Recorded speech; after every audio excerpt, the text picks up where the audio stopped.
Okay, so imagine this for a second. You've got someone who can, like, absolutely kill it on stage doing stand-up, make you laugh till you cry. But then, the next minute, they're writing, award-winning stuff for a huge TV show. Right. Totally different skill. And then maybe they pop up acting in a show you love, like a sitcom. Yeah, you see them on screen. And on top of all that, they're maybe stirring things up online, causing a bit of a frenzy. Sometimes all at once. Exactly. It's like, wow. That's not just, being talented. That's like being an architect of modern comedy, someone who really gets the whole landscape. It really is quite something, isn't it? To just jump between all those roles, writer, performer, producer, online personality. Yeah. To not just dabble, but actually be good at all of them. I mean, that says a lot about, talent, obviously, but also serious skill, right? And maybe a bit of nerve, too. Oh, definitely some nerve. So today, that's what we're diving into. We're doing a deep dive into the world of Joseph Mande. Joe Mande, yeah. He was born March 16th, 1983, so that makes him, 42 now? Sounds about right.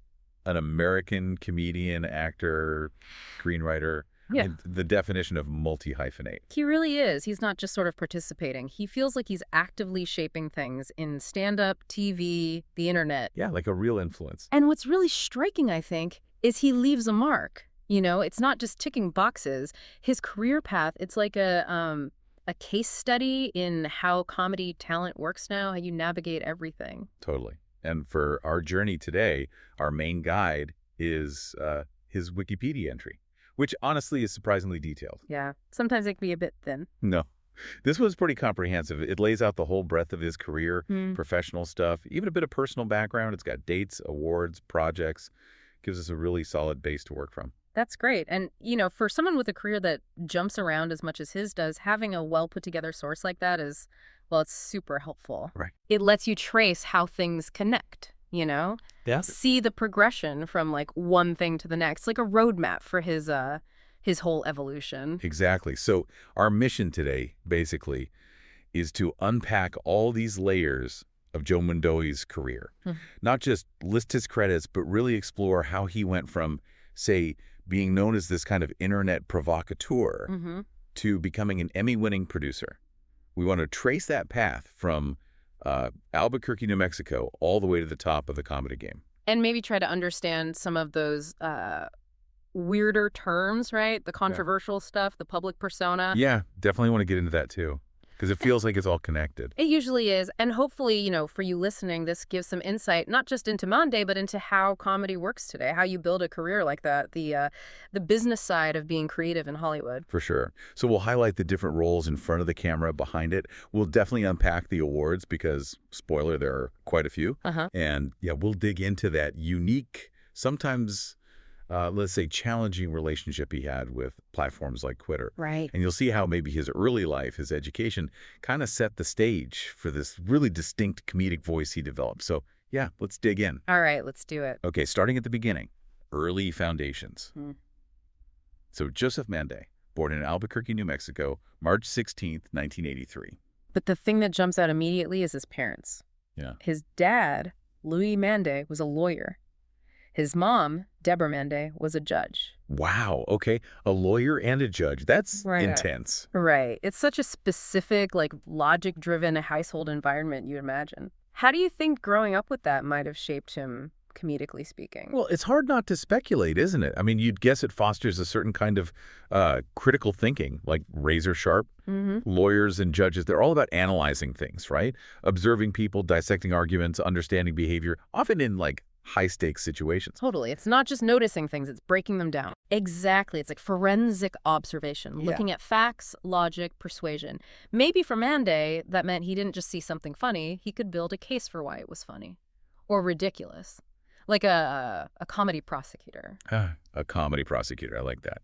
So, yeah, less just ha-ha and more here's the systematic reason this is absurd. It could be. That kind of fits with some of his more, biting satire, where he really takes something apart. I mean, think about it. Parents constantly weighing evidence, questioning motives. Yeah.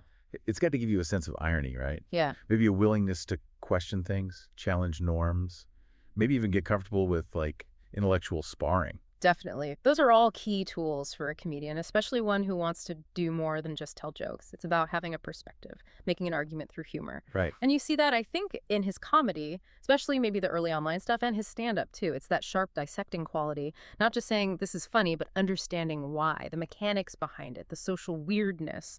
That analytical thing, wanting to take things apart and put them back together. Yeah, I could totally see that coming from a household where logic and understanding human flaws were just like everyday stuff. Maybe even explains why he was okay with controversy later. Like he was used to arguments. Possibly. Used to scrutiny, maybe. Having your ideas tested. Makes sense. And then another piece. At age 10, he moves from Albuquerque to St. Paul, Minnesota. Seems like a small detail, but moving during those formative years. Yeah, that can have an impact. Right. Maybe makes you more adaptable. Or gives you that kind of outsider's view. Makes you better at reading new situations. It definitely can. It forces you to, like, observe more keenly, right? Yeah. Figure out the new rules, new social dynamics. You become a quicker study. Which is gold for a comedian. Pure gold. That constant recalibration, it hones your awareness of different little cultural things, different ways people act, adds to that well-rounded perspective he seems to have. Okay, so that's the upbringing. Then education. He graduated from Central High School in 2001. Then he goes to Emerson College in Boston and gets a BFA in writing. Emerson, yeah. That's a big deal for creative writing, especially comedy-adjacent stuff. Exactly. A BFA in writing isn't just like a general arts degree. It's specific.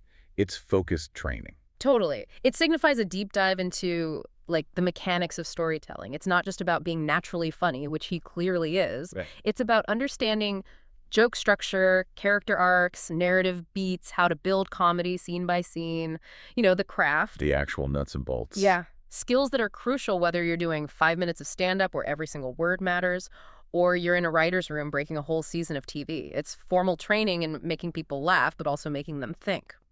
So how do you think that specific training, that BFA, really helped him? Like with stand-up bits versus a TV writer's room, what skills really paid off? Well, for stand-up, it's about things like pacing, the rhythm of language, how to build a cohesive set that feels like more than just random jokes, setup, punchline, tags. Structure. Structure, exactly. And how to edit yourself, be ruthless.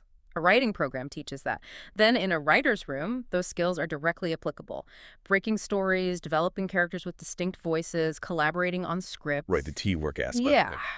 It means he probably walked into those rooms with more than just funny ideas. He had a toolkit, you know, for actually constructing comedy narratives, ensuring quality. Made him valuable right away, I'd imagine. He knew how to apply rigor to funny. I can totally see that. That foundation, the family background, the formal writing education, it really sets a strong base. Yeah. Okay, so he's got this foundation. Now, this is where it gets really fun.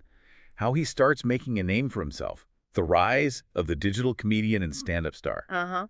And the first big splash, maybe the thing that put him on the map initially, was that website. Look at this fucking hipster. Oh, yeah, I remember that. Classic.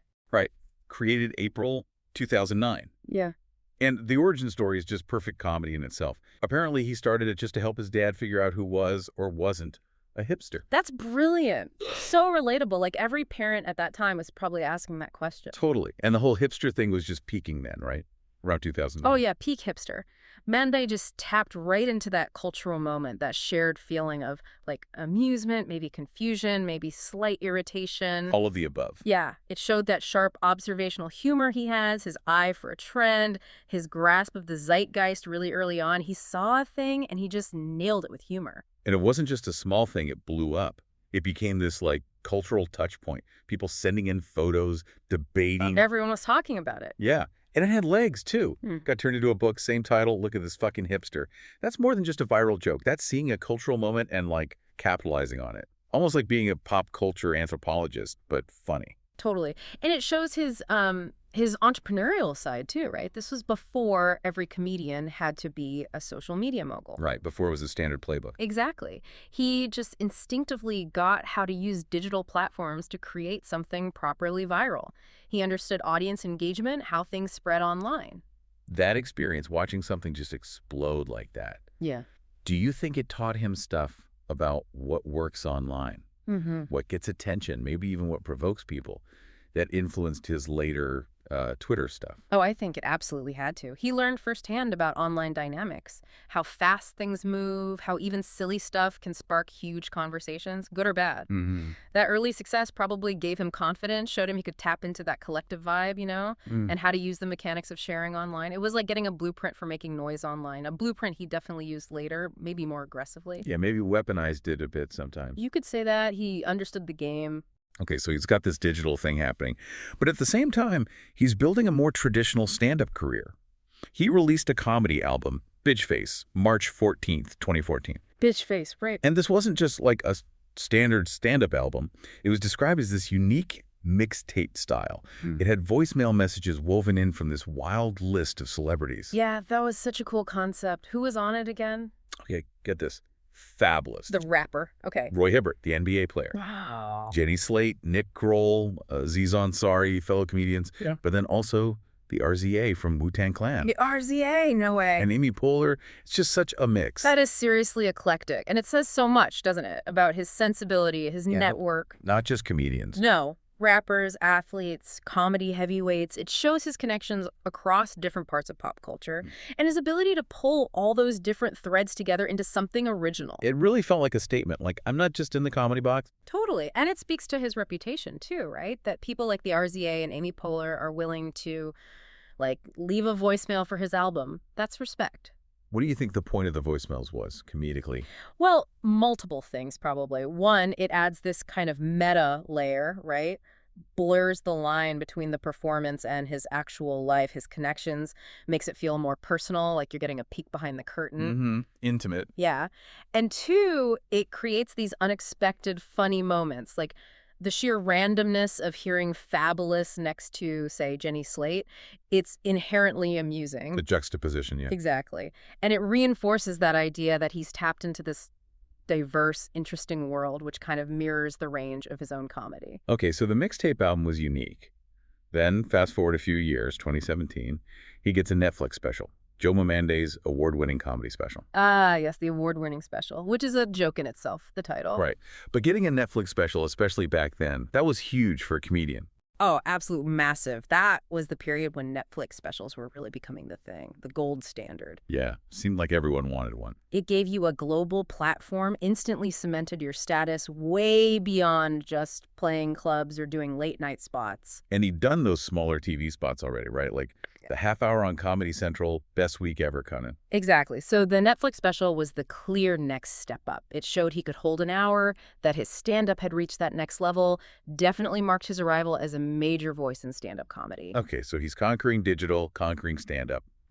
But like we said, he's this multi-hyphenate. And his behind-the-scenes work as a writer or producer is arguably where he's made his biggest mark. Yeah, that's where his versatility really shines. Let's talk Parks and Recreation. Iconic show. He was a writer for the last 3 seasons. Right, seasons 5, 6, and 7. Crucial years for that show. And not just writing, he also acted in it. 7 episodes as Morris. Morris, yeah, the weird Pawnee resident. Hilarious. So that period, doing both writing and acting on a show like Parks and Rec, what does that tell you? It tells you he's got this, holistic understanding of comedy, right? He can operate effectively in the writer's room, crafting the jokes, the stories. But he can also step in front of the camera and deliver lines, understand performance, timing, how things actually land on set. That's a pretty rare combo, especially on a show that good.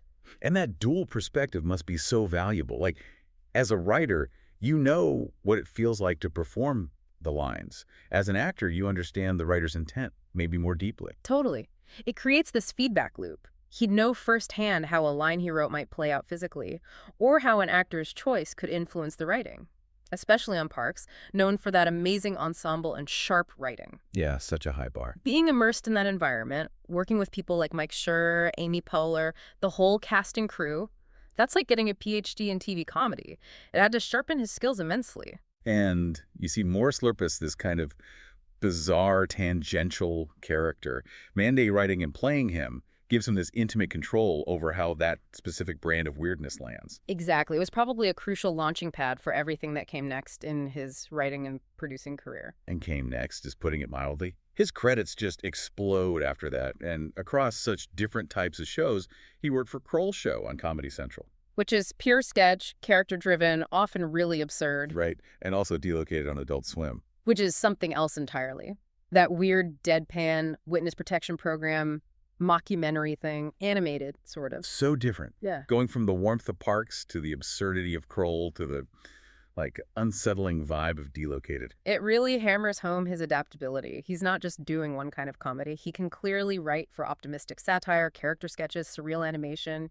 He gets different comedic languages. That's impressive range. And it doesn't stop.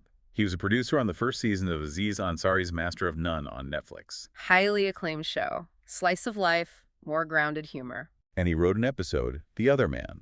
Then, a huge role on The Good Place. Yeah. Writer and producer. Another Mike Schur masterpiece. Philosophical comedy, super smart, intricate plotting. And he voiced a character too, Todrick Hempel. Todrick, right. Maximum Derek. Huh. And then Forever on Amazon Prime Video with Fred Armisen and Maya Rudolph.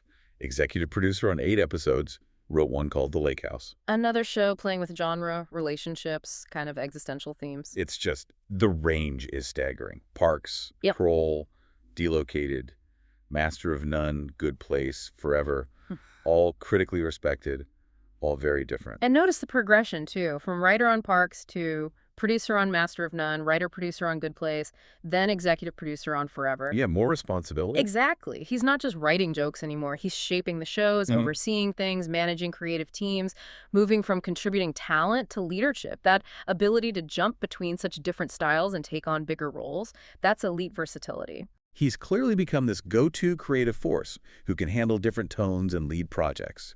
Which brings us to, arguably, the absolute peak so far, Hacks. Ah, Hacks. What a show. He was co-executive producer, sometimes consulting producer, for the Max series from 2021 to 2024. Wrote multiple episodes. Key creative force behind the scenes. And, once again, not just behind the scenes. He was in the main cast for the first 2 seasons as Ray. Ray, the agent's assistant, yeah. Again, doing both. That deep involvement writing, producing, acting on a show as successful and acclaimed as Hacks. Yeah. What does that signify? It signifies he's integral, right? He's woven into the fabric of that show's success. As co-EP, he's helping shape the big picture, the season arcs, the tone. As writer, he's crafting those specific, brilliant scenes. As an actor, he's living inside the world he's helping create. That must give him such a unique perspective on it all. Immense. He can see how a line reads on the page, how it feels to say it, how it lands in the edit. It helps ensure that unique Hacks blend of sharp comedy and real emotion translates perfectly. His fingerprints are all over why that show works so well. And the industry certainly agrees. The awards for Hacks are where things really hit another level for him. Yeah, the recognition is huge. He got a Primetime Emmy Award for Outstanding Comedy Series The big one. at the 76 Emmys, plus a Producers Guild of America Award and multiple Writers Guild of America Awards, Yes. specifically for Hacks. It's like the trifecta. It absolutely is the trifecta. Winning the Emmy for Best Comedy, the PGA for Best Produced Comedy Episode, and WGA Awards for Best Writing. That's hitting every major mark. What does that mean, getting all those top awards for the same show? It means the entire industry, actors, producers, writers, recognizes the excellence of the show and his contribution to it at every level. It cements his status not just as a great writer, but as a leader who can help steer a top-tier production. It says he's truly elite. His involvement guarantees a certain level of quality now. Okay, so the behind-the-scenes stuff is clearly stellar award-winning. But let's pivot back to his on-screen work, because he's built up a really interesting acting footprint, too. Yeah, he pops up quite a bit. We mentioned Morris in Parks and Rec, but he also had a pretty significant recurring role on Modern Family. Played Ben in 12 episodes between 2015 and 2018. Modern Family, another huge network hit. Being a recurring guest on shows like that, Parks and Modern Family, it shows he's got that reliable comedic presence, right? Yeah. He often plays that slightly awkward, deadpan, maybe a little off-kilter character. It's a specific flavor he brings that works really well in those big ensembles. He's good at being the memorable oddball. The guy you remember, even if he's only in a few scenes. Exactly. Cool. And then, like we said, Ray on Hacks, main cast for 2 seasons, being a main cast member while also being a co-EP and writer. That's juggling a lot. Seriously. What does that tell you about his commitment or his skill set? It tells you he's incredibly comfortable moving between those roles, maybe even sees them as feeding each other. Playing Ray, he gets to embody the world he's writing, which must give him deeper insights. It's like live R&D for the show's comedy and character dynamics. He lived and breathed Hacks. Facts. Beyond the live-action sitcoms, he does a lot of voice acting, too, which is a whole different talent. Totally different skill set, yeah. Yeah, he was Todrick Hempel in The Good Place and the spin-off The Selection, voiced Branch in Animals, and, maybe my favorite, he voiced Mark Zuckerberg in Our Cartoon President. Zuckerberg, yeah. That's great casting. It really shows his range, right? Todrick is so specific, kind of bureaucratic yet chaotic. Zuckerberg is pure satire. Animals was its own weird thing. It absolutely shows vocal versatility. Voice acting is all about conveying character just through sound tone, inflection, pacing. You have no facial expressions or body language to rely on. So being able to create these distinct characters, from Hempel to Zuck, just with his voice, it highlights his control and his comedic instincts in yet another medium. He gets how sound alone can be funny. And he's still acting. He's got upcoming stuff listed, like Dr. Haber in Running Point in 2025, and appearings as himself in Everybody's Live with John Mulaney. Oh, cool. Yeah. So yeah, his acting career is definitely ongoing, keeps putting him in interesting projects, whether it's scripted roles or appearing as himself with someone like Mulaney. It shows he's still very much in demand on screen. People like his Pacific vibe. He's also had a couple of film roles, smaller parts, but in pretty big comedies. Played Joe in The Interview back in 2014. The Rogen Goldberg movie, yeah. Controversial one. And he was Todd in The Disaster Artist in 2017, directed by James Franco. Right. So again, maybe not huge roles, but being movies by those guys, Rogen, Goldberg, Franco, it signals something, doesn't it? Like what? Like he's recognized within that core group of major comedy players. He's part of that scene, connected. They trust him to come in, even for a smaller part, and add something funny, something distinctive. It's like a stamp of approval from the film comedy world. Broadens his reach. Okay, so we've got this picture. Critically acclaimed writer, producer, Emmy winner, solid stand-up, recognizable actor in TV and film, an incredibly impressive, well-rounded career. Yeah, really hitting on all cylinders. But then, there's the other side. The public persona. Specifically, his time on Twitter, which was memorable. Memorable is one word for it. Unfiltered might be another. Definitely unfiltered. Before he quit, he was pretty well known for essentially trolling famous people and companies online. Yeah, that was kind of his thing for a while. Provocation as performance art, almost. And he even openly said he bought a lot of his followers, which is just a weirdly honest or maybe meta-comedic thing for someone in the public eye to admit. It really is. And it kind of plays into that whole persona, right? Like commenting on the absurdity of social media fame itself, even while participating in it, buying followers and then telling people you bought them. It undermines the whole currency of follower counts. It's like performance art, critiquing the platform from within. It felt like he understood the game, how to get attention, how to go viral, and just decided to play it by his own weird rules. Sometimes using it for comedy, sometimes it got messy. Definitely got messy sometimes. Like the lacrosse saga. That was legendary. He just relentlessly tweeted about wanting to be their spokesperson. Obsessively. Until they actually sent him a cease and desist letter. Which is kind of the ultimate punchline to the bit, isn't it? It's this perfect example of his style. Taking a silly premise, committing to it with relentless, absurd persistence, and pushing it until it breaks into the real world, forcing a reaction from this big corporation. It felt like performance art crossing into reality. A comment on branding, fandom, maybe just pure annoyance tactics for laughs. Yeah, all of the above. A unique blend of humor and maybe deliberately ignoring corporate boundaries just to see what happens. And he wasn't afraid of direct conflict either. Back in 2011, he apparently started a public argument with the NBA player Gilbert Arenas. Oh, right. Over Arenas supposedly deleting a bunch of old sexist tweets. Yeah. That's not just trolling. That's picking a fight on, ethical grounds. It shows his online persona wasn't just about random jokes or pranks. He was willing to use his platform to call people out, engage in more serious, confrontational debates. It shifted him from just funny internet guy to someone potentially using humor or just his platform for social commentary or accountability. But that can be a tricky line to walk. Extremely tricky, especially online where tone gets lost. Which leads to maybe the most controversial incident. 2017, that tweet about Barron Trump. Oof.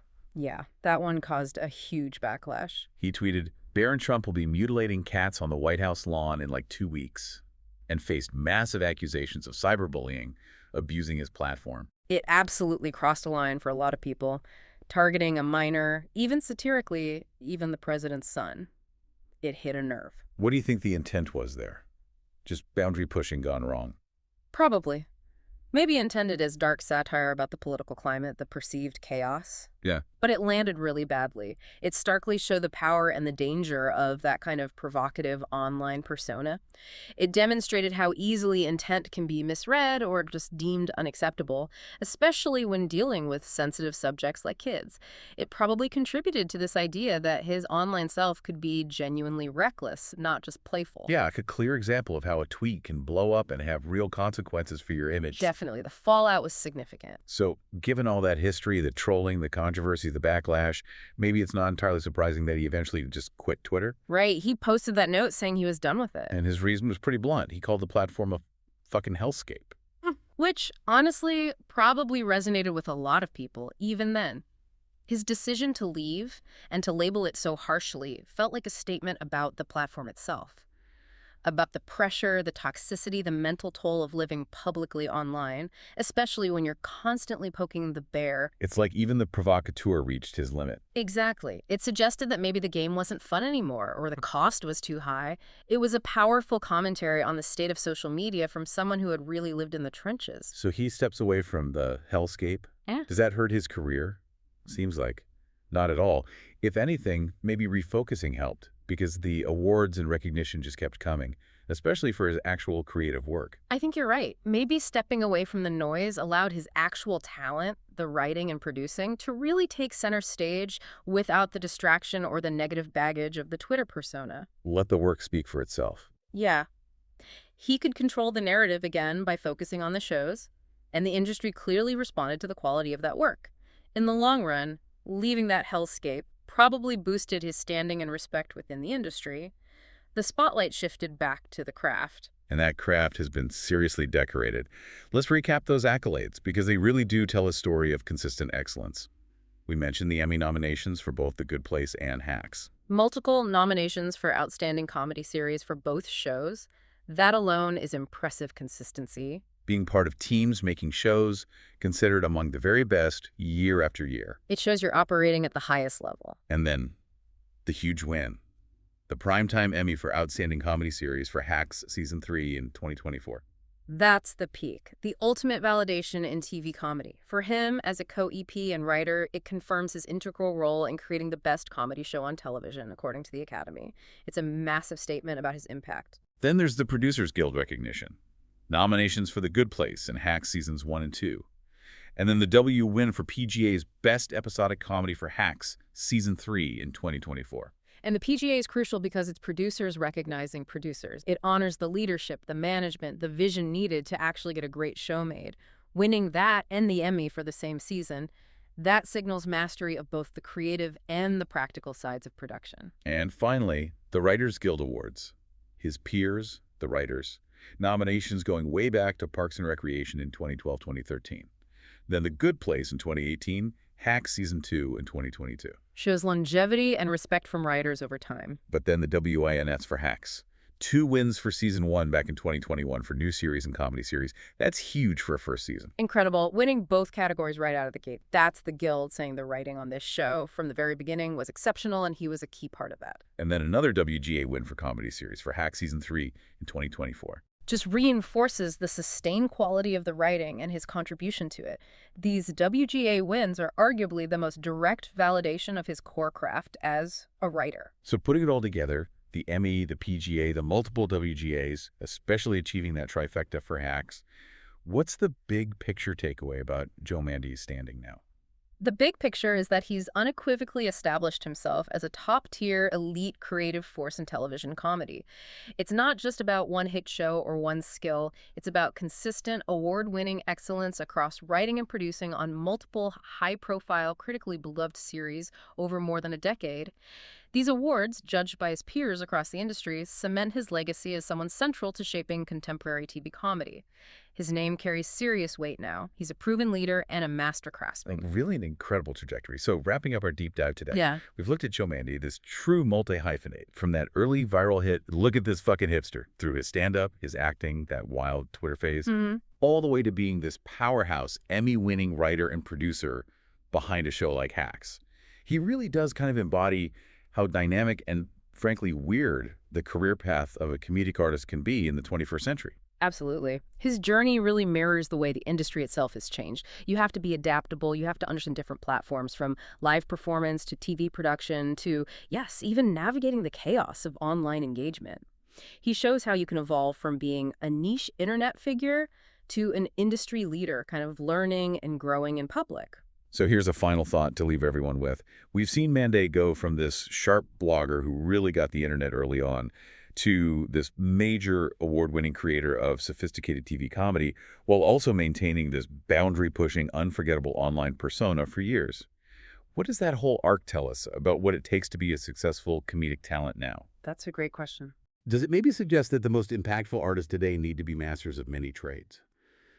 Blurring those lines between being a performer, a writer, a producer, maybe even a provocateur online. Is that multifaceted, multi-platform skill set not just an option anymore, but almost required to reach the highest levels of both critical acclaim and real cultural impact? Makes you wonder if the era of just being a stand-up or a sitcom writer is kind of over for those aiming for the very top. Something to think about.